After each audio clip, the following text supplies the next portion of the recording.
Hi, how's it going? This is Resident of Collinwood for YouTube, Resident / of / Collinwood for BitChute, and I'm here to continue my read-along reviews for John Philip Betancourt's continuing blog series, The Return of Dark Shadows. Series 13, Chapter 4, Stranger Things. Evangeline and Justin meet. In a black void between two worlds, a place that acted like a veil that divided life from death, light from dark, a woman created by supernatural love and passion stared down a man whose energy force was the signal she had been sensing and searching for all her adult life. She had sensed his life force that had been masked by Noel all these years, and now Evangeline stood face to face with a man that was like her father, a man of the shadows, a man of the darkness. She stared at this stranger, Justin Patterson, that she sucked into the void, her and circled him like a shark, with her, and circled him like a shark, smelling blood in the sea. His power was evident. In his eyes, his throbbing heartbeat was what she was feeling deep in her own body. She believed it to be Barnabas sending a message to her, but she was wrong. Justin, this new vampire creature, created in Evangeline a newfound intrigue and suspicion, and a twinge of uncertainty. She knew was a man that could withstand the power pull of the magic black void they were standing in. She knew this because he too was like her father, a man who was taken from the world of the living and into the world of the supernatural to live lust and love among the shadows that created him. Justin Patterson, a new vampire, was the man, and it was his heart that was like a fire burning within her and keeping her up at night all this time. Not her father Barnabas, so Evangeline was wrong. Evangeline had been awaiting for the return of her father Barnabas, the monster she blamed for her all her life's hardships. As a little baby, he took her away from her mother, Angelique, and took her back in time to be raised in a covenant, far away from the gaze of her wicked mother. It was Barnabas's hope that this baby, that Angelique named Evangeline, and that the nuns named Claudia, would be safe from all the darkness she was born into. But he failed, and now Evangeline was faced with a sort of a man who did not belong in her father's place. For his part, Justin stood there, his eyes fixated on a beautiful witch before him, with his fangs ready to pierce her perfect skin. The blackness of the void flowed around him like a mist, gracefully soothing his skin. "Who are you?" he growled as the witch continued to circle him.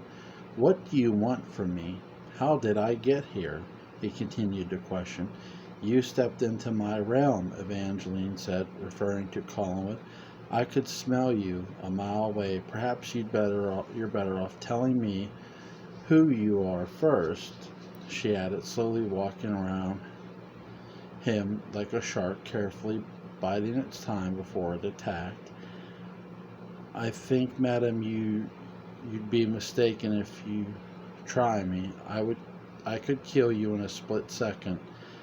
I could snap your neck, drain you of your blood. You'd be back in hell faster than you could ever imagine," Justin hissed, not knowing who he was speaking with and the power she possessed. Evangeline giggled. "Is that so?" Justin opened his mouth, showing his fangs.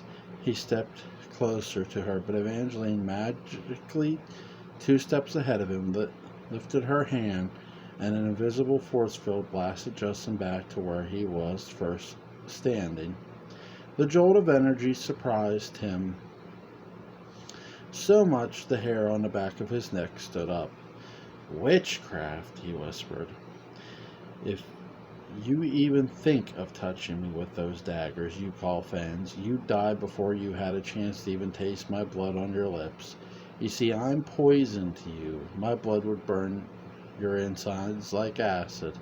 I'd be able to see your guts go up in smoke. I might even enjoy watching it.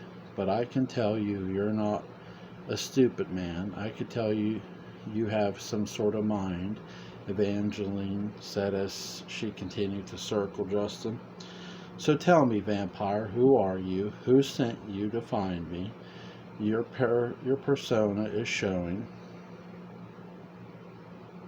Your paranoia is showing, Justin growled, knowing full well he had no idea who she was.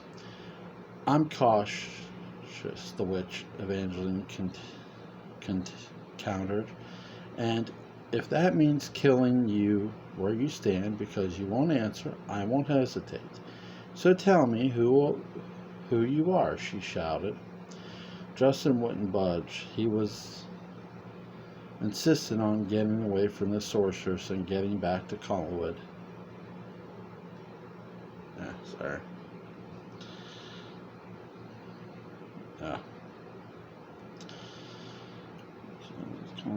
Okay. So that he could find India. India was all he cared about. All he wanted was to kiss her again, to see her, to touch her, to love her. His passion for India was so strong that he was about to risk his own life to find her. But that would be futile. Evangeline had vanished India back to her own timeline. Justin, his patience thinning, lunged at Evangeline, his mouth gaping open for a taste of the witch. She yelped as his body knocked her to the ground. She managed to pull her arm out from under his crushing body and placed her hands around his neck. She began to breathe in deeply. Each inhale took air from Justin's lungs. It was like her power was a hurricane entering his body and taking every breath from him.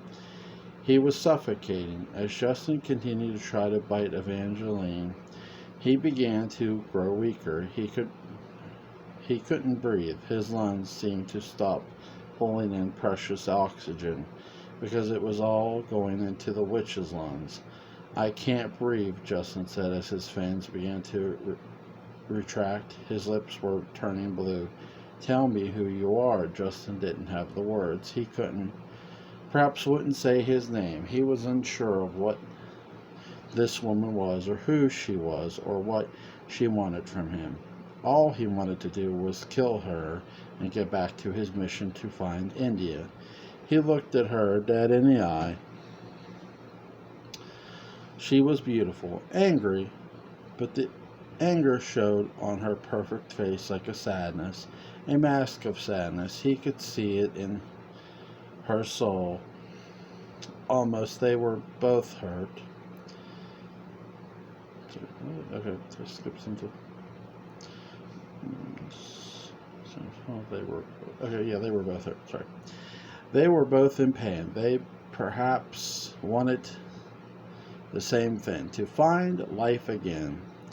Real life, in essence. They wanted to be loved and give love, but the shadows that brought them to the point were blocking them from it all.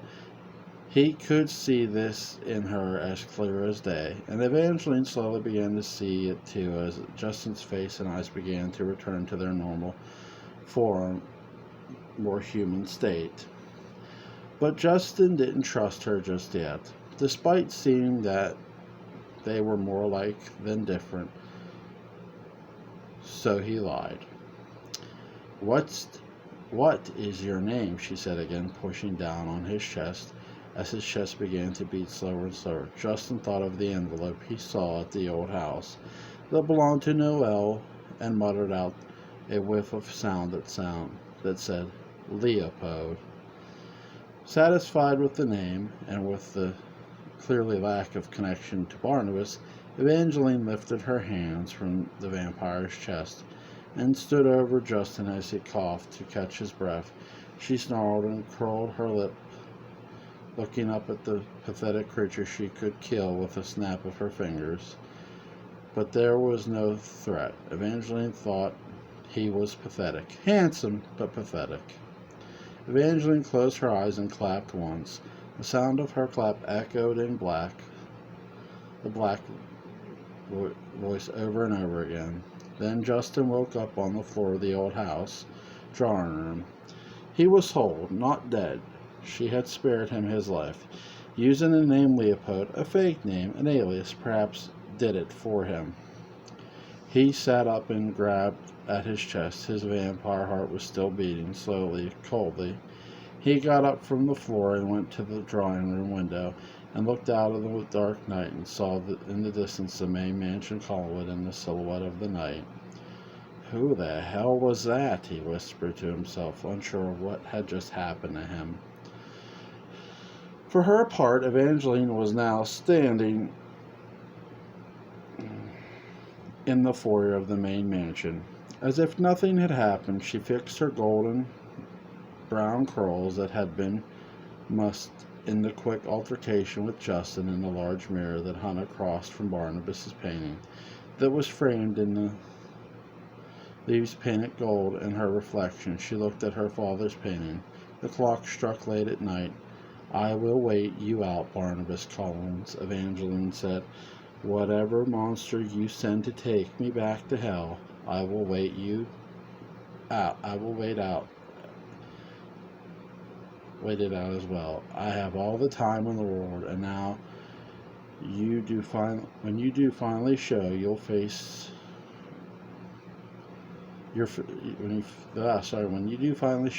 here again, you'll wish you never set eyes on me, Evangeline said. Who was this Leopold, and what did his presence mean for Evangeline's plan against her father's betrayal? Cameron and Lucas. As the sun began to rise over the horizon, its light sparkled over the Atlantic Sea, creating specks of light that shined like diamonds floating on the blue ocean. The air was thick with the perfume of the morning dew, and filtered into a small open window of a little one-bedroom house in the center of Collinsport near Founders Park. Asleep in a chair was Cameron Frame, Noel's nephew and Carolyn's secret son, a Collins by birth. He had stayed the night at his boyfriend's house after the argument with Noel about the secrets that she had been hiding all his life. The man named Justin details who he was, where he came from, and what, if anything, did the Collins family have to do with his biological father's disappearance. The smell of the fresh brewed coffee floated into Cameron's nose and perked him up in the chair he had been dozing off in after being unable to sleep all night. Cameron opened his eyes. The blur of the morning fogged his vision, but he could make out his boyfriend in front of him with a fresh mug of coffee. Thank you, Cameron smiled as the sleep wore off. Cameron's eyes started to clear, and finally his vision made it clear, the image of his handsome boyfriend, and with his piercing ice blue eyes, his pink lips, and his premature white cuff of luxurious hair. I let you sleep on the chair last night. You just knocked out, and I didn't want to wake you, the boyfriend said, smirking as he crawled up next to Cameron and adjusted blue and white sofa. Sorry, I shouldn't have come here like that last night. I probably freaked you out with all my ranting, Cameron replied to his boyfriend. A science major at the University of Augusta, a man named by the name of Lucas Granger. That name should sound familiar. No, no, no. At all. Not at all, Cam. Listen, we haven't been together all that long, but I like you. I'd like you to feel comfortable telling me anything. You want me.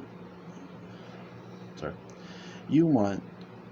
If you're upset and you need to talk, by all means, I'm here for you, Lucas said kindly. I know, I know. I guess I just feel a little embarrassed. I mean, it's sort of a family drama, Cameron replied.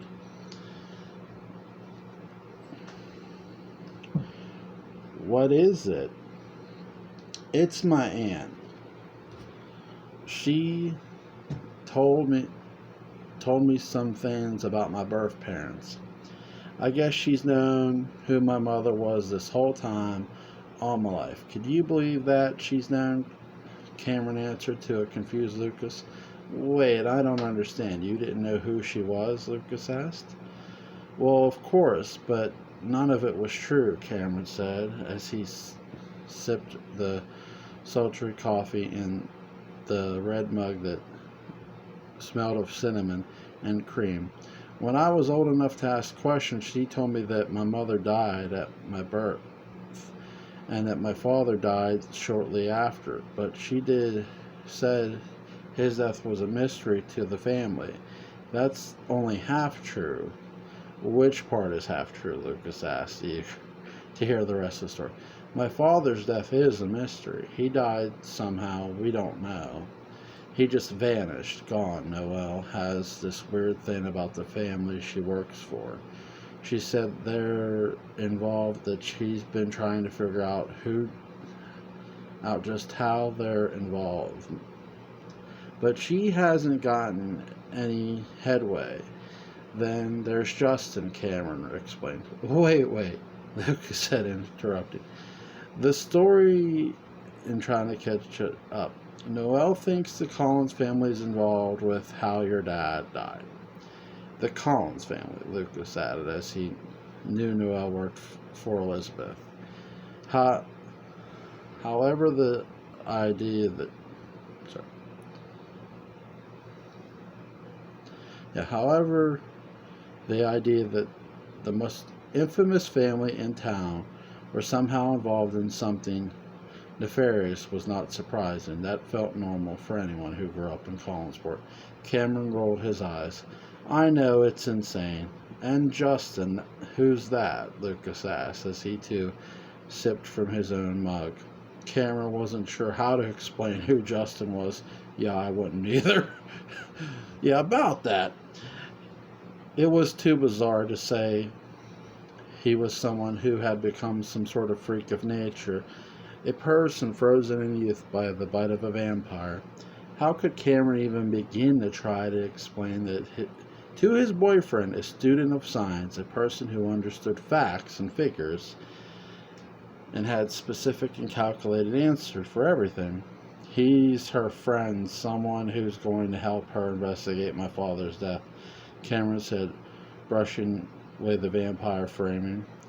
Well, Lucas said as he moved from the sofa to the arm of the Cameron's chair, whatever you feel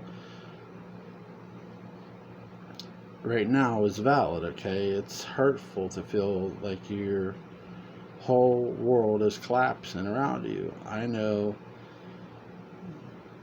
that from my own experience. My parents weren't the best either. You know, I guess that's why I love you so much. You're just as messed up as I am, Lucas said, as the bright white grin sent butterflies through Cameron's whole body, and they settled in his stomach, fluttering and floating around, giving him the feeling he was as light as air. Lucas leaned down and kissed Cameron's head. More butterflies. I'm going to take a quick shower, and then we can go off to dinner and have a good breakfast. That okay? Lucas asked. Cameron grinned from ear to ear. I'd love that. Lucas got up and rushed over to his bedroom, leaving Cameron in the front room. Feeling safe and loved and truly understood, the drama with Noelle at home would be there when he got back. Today he focused on Lucas. Only Lucas. As Lucas entered his bedroom, he quietly closed his door and left it an inch open just to be sure. He waited at the door and listened, and when he felt Cameron was still in his place in the front of the room, Lucas quietly walked over to his closet and pulled the white French door shutters off the closet open. It pulled on the long ball and chain style light strain, and single light bulb flickered, illuminating the tiny closet of clothes and various boxes. Lucas lifted himself up on his tippy toes and removed a show box on the top shelf. Took it to his bed. He opened to reveal various papers and files, all marked Collins. Lucas for years and years had been fascinated by the family on Widow's Hill. The secrets, their connection to the world of the unknown, the man, a member of the family that for years lived shrouded by a mysterious fog, like the kind that lifted off the sea at night. Barnabas. It seemed like fate. It seemed like the universe was finally rewarding Lucas's hard work and studies of paranormal sciences. Lucas' connection to the family. He was so obsessed with his situation. Was sitting in his sitting room. The man he loved, in fact, he was even a member of the family. It was all too perfect. David, Victoria, and Kimberly. Later that afternoon, a cloudy sky covered most of the French bay that Collinsport and the rocky shores and lush hills folded into a brisk small of salty sea air filled the lungs of David and Kimberly Collins, who were walking hand in hand down one of the small cobblestone streets in town as they headed for a late afternoon drink at the Blue Whale Tavern.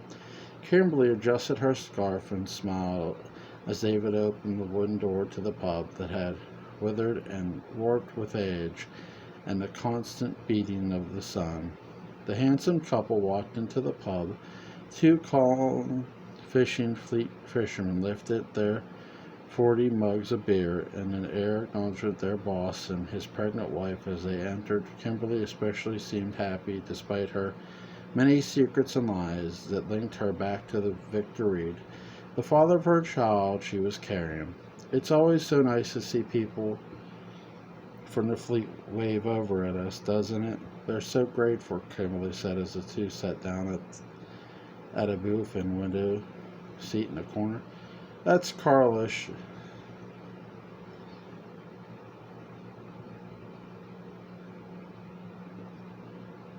Jimmins and John Ross. They've been with the company since I was a teenager. They're great guys, hard workers, David said, showing off how good he was at his job. Since David took over for the company after his Father Roger's death, and since Carolyn had been in London, David was literally the only Collins family member who had anything to do with the family business that was still prosperous and still providing the whole family with millions of dollars a year in income. The business and its clearly prosperous earnings was one of the major factors that made David so appealing as a mate for the first time they'd met. The heir to a mass fortune, the giant house, the estate around town, all of what came with being a Collins in Collinsport. The only problem was that Kimberly had a major fault of her own, a wandering eye, and her affair with Victor was hot, especially now that she was with Victor's child. It was boiling over. I think Elizabeth's birthday is going to be amazing. I have a caterer coming in from New York, and they're going to make all her favorites. Even Mrs. Johnson is coming to visit her. It's going to be a wonderful surprise, Kimberly mentioned as she sipped from the fresh orange juice and bar maid had brought over. About the birthday and surprises last night. I called Carolyn. I think she's going to come. She's finally going to come and be here to see her mom after all this time. Can you believe it? Said David, the gleam in his eye from the good job he had done convincing his cousin to return home. Kim was not so pleased. What do you mean? Carolyn, well, when she does arrive, how long is she staying? David wasn't sure why Kim was coming off so uncomfortable. Why does it matter? Listen, David, you know she and I have never really gotten along. I mean, beside the fact that I hardly know her, she's just going to come in and start up the way she does, like the princess of the manor, and I really, Kim said before being interrupted by David.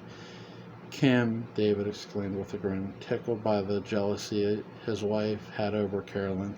Carolyn is totally welcome to come home and see her own mother on her 80th birthday. My God, she's not moving back, okay?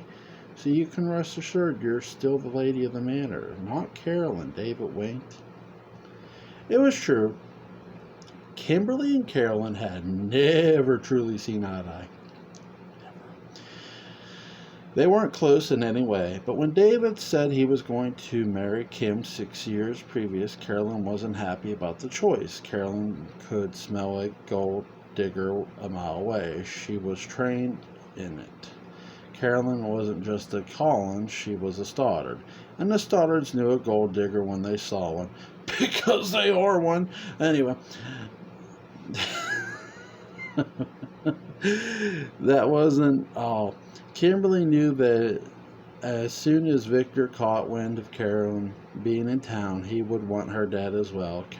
Victor's plot to destroy every last Collins family member would grow larger and larger, and Kimberly, being completely in love with Victor and eager to start her life together, and the child she was carrying, would feel almost positively compelled to kill Carolyn for him too.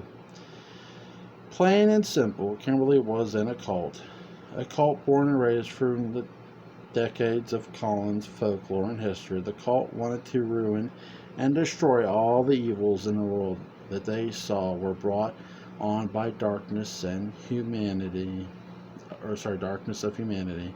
The evils and the monsters that arose from the crypt of hell. This cult, the organization of the true-hearted. Victoria Winters is the leader of that cult, by the way. Blamed and believed were all the caused by the existence of one family, the Collins family. As David continued to attempt to get Kimberly to believe that Carolyn coming for Elizabeth's birthday was a good idea, Victor Reed walked into the bar. His eyes, emerald green and piercing, darted directly over to the husband and wife sitting at the booth. He loved Kimberly deep in his soul, but hated that she was involved with David. They met by chance at a small antique shop in downtown Collinsworth just the 2 years prior, and like moths to a flame, they continued to run into each other over and over, as if by soon they started seeing each other in planned secret visits. When Kimberly would take her infant son Caleb for walks. On one of those walks, though, Founders Park, just below the giant copper statue of Isaac Collins, David's ancestor, the founder of the town and the name of his town, is where Victor first began his brainwashing of his new love. It was then, there and done, that Kimberly agreed to help the OTH end this family's reign of what they perceived as terror. Mr. and Mrs. Collins! Hello, Victor said as he stepped up to the pair's booth, and Kim coughed in shock at seeing Victor's face right there in front of her husband. Mr. Reed, pleasure seeing you out. It's been a long time. How are you? David innocently asked as he shook his wife's lover. You remember my wife Kimberly, don't you? He did, absolutely, Mr. Collins. How are you? Victor replied, playing it off perfectly. Fine, thank you, she replied shyly. Oh, would you like to join us? We were just discussing my aunt's birthday party over some juice and beer. David giggled. That's right, Mrs. Collins is having another child. Such a blessing, Victor answered, but I really shouldn't bother you both. I just come in to see a friend. Thank you, Kim replied, attempt to shoo him off. She was clearly nervous. Is your friend here yet? David wondered. No, not that I can see, no, Victor replied. Then I insist. Please have a seat, David replied as Kimberly's eyes began to water. David, really, I think Mr. Reed would really rather have a seat awaiting his friend than sit with the two of us talking about an old lady's birthday party, don't you think? Kim said to David, shocked. An old lady's birthday, Kimberly, she's my aunt. Not just an old lady. I surely hope you don't speak like that around her when I'm not around. Or even worse, when Carolyn shows up. Carolyn's name sparked an instant grab of attention to Victor's ears. He quickly shot Kim a look. You're right, I'm sorry, Kim said, embarrassed at first when she licked her lips and sipped another drink of orange juice. She knew the wheels in Victor's mind were turning and more death was on its way. Let me grab you a beer, Victor, David said, seemingly famished for male companionship. As soon as David was out of earshot, Victor leered over at the mother of his unborn child and grinned, a wicked smile, a smile that would freeze any spring day, a cold and evil smile that made him seem like he was a wolf sharpening his teeth. This is news, Victor said quietly. Victor, now listen to me. We don't have to do it all at once, okay? I still have to figure out what to do about David. He's the biggest obstacle, and I just need time, Carolyn. Well, she can't wait, Kimberly said as the baby in her womb jumped at the sound of his father's voice. That's not what we talked about. That's not what I want. That's not what the OTH wants either. They all have to go. Every last one of them. You took an oath. You promised. And this is what we have to do to save humanity, Kimberly. This is what we have to do to save our lives, Victor replied, continuing his cold words to Kim of death and murder. You're forgetting I have a son with David. We can't just do this and pretend Caleb isn't a Collins too. I can't kill my son, Kimberly whispered, showing signs of the brainwashing starting to fade. Victor thought for a second. He looked at the woman he did love, but knew that they had a job, one job, and that was the most important one of all. But it wasn't a child murderer. He wasn't a child murderer either. That is to say, he wasn't. But the OTH had plenty of members that were. Caleb is still young. The OTH is strong enough to absorb him and teach him that the Collins bloodline is evil, and that he deserved to be extinguished from all time.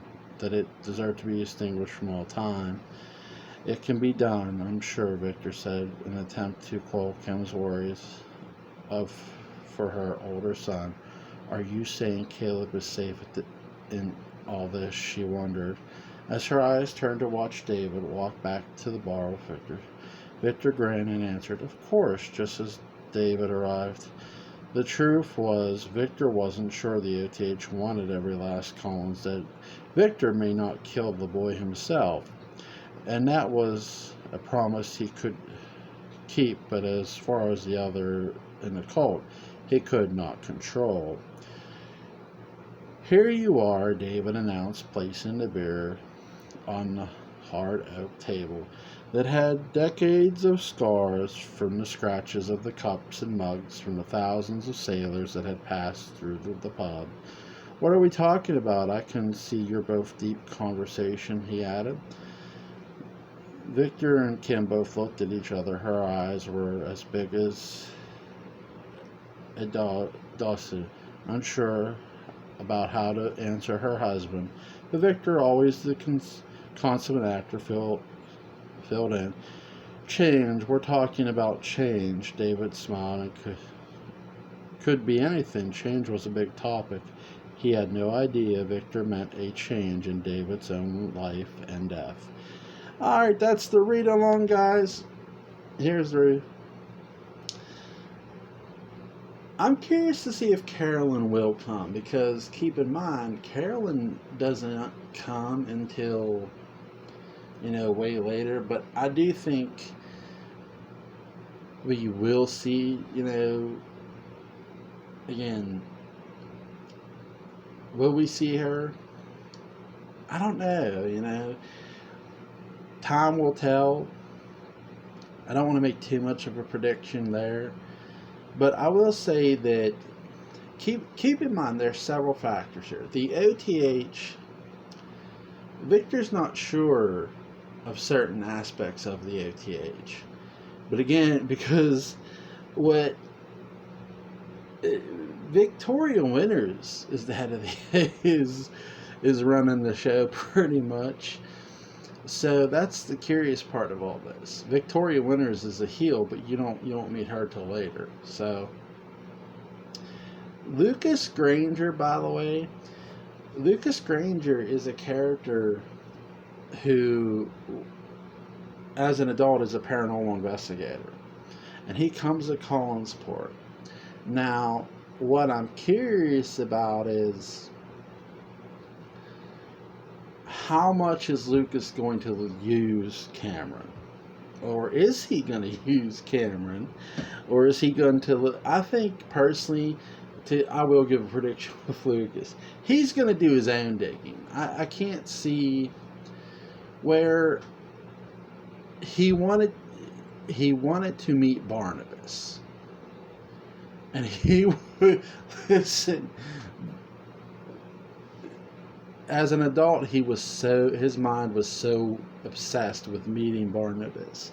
I don't think as a younger man, I see some of that obsession, but it's not the full-blown obsession of what he became as an adult. He was full-blown obsessed with Barnabas and wanting to meet the shadowy man. There's some of that here, for sure, but it's not like it was when he's an adult. It's 1,000 times worse, in my opinion, from the reader's perspective. That's my opinion. I could be wrong. Again, great scene setting. The characters are always fun to read. I really love the interaction with Victor. Victor Reed is really stealing a lot of these, these chapters, because he's such a key centerpiece. And so is David, and so is Kimberly. This is something I'm glad we're getting to lead up to where, finally, David, what's going to happen to David? No, I do not want to spoil that. Well, sort of spoil it, because listen, if you've read John's other chapters, then you sort of know what's somewhat coming or somewhat not. Again, I don't want to spoil this. I'm trying not to. What I'm most curious about, again, is where is Victor getting the werewolf DNA? Because, again, they injected werewolf DNA into Christopher. So that's something I'm curious to see what happens there. Victor is really one hell of a heel. Justin calling himself Leopold. I'm Leopold. Wow, that girl's really pissed off. She's hot. She's really, bitch of the year. Straight up, Evangeline. Bitch of the year. Take your bow, bro. Take it. Trying to think what else. I like the fact that they mentioned Mrs. Johnson. We're gonna mention no boiled dinner, but no, he's like, we're hiring catering and Mrs. Johnson. I bet Mrs. Johnson, when she comes, I could have cooked it. Oh no, Mrs. Johnson, that's okay, right? No, we're good. We hired catering. So Can you see that? Mrs. Johnson. I'll cook. No, no, that's good. um, but again, really interesting. Don't mind me, I got another video the other day too. Really good scene setting, obviously, with the blue whale, the old house, the void thing. That was really cool. The black void. And again, you just have really great character interaction. Evangeline and Justin. Kim, David and Victor. Cameron and Lucas who's Lucas Granger. So that was an interesting sort of twist of events, that we were getting a young Lucas Granger. And again, I don't feel Lucas is going to really use you. Again, I'm going to give my opinion, and yes, I could be wrong. So don't take this as fact. Don't be like, oh, this is what's going to happen. No, I'm just giving my opinion. I don't feel Lucas is going to use Cameron. I feel Lucas, again, is going to do his own digging, because that's something Lucas has always done. I think Lucas is going to do his own sort of, because if now again, Lucas did sort of use Carolyn, but again, or sorry, Soybahan. But what you got, Carolyn Soybahan, what you got to understand is,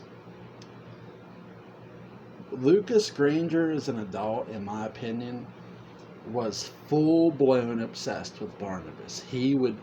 That man would sell his soul, let alone anyone else's, to meet, just to meet Barnabas. Here, now, you do get a little bit of that here with that character. You get that with those files. But it's not to the degree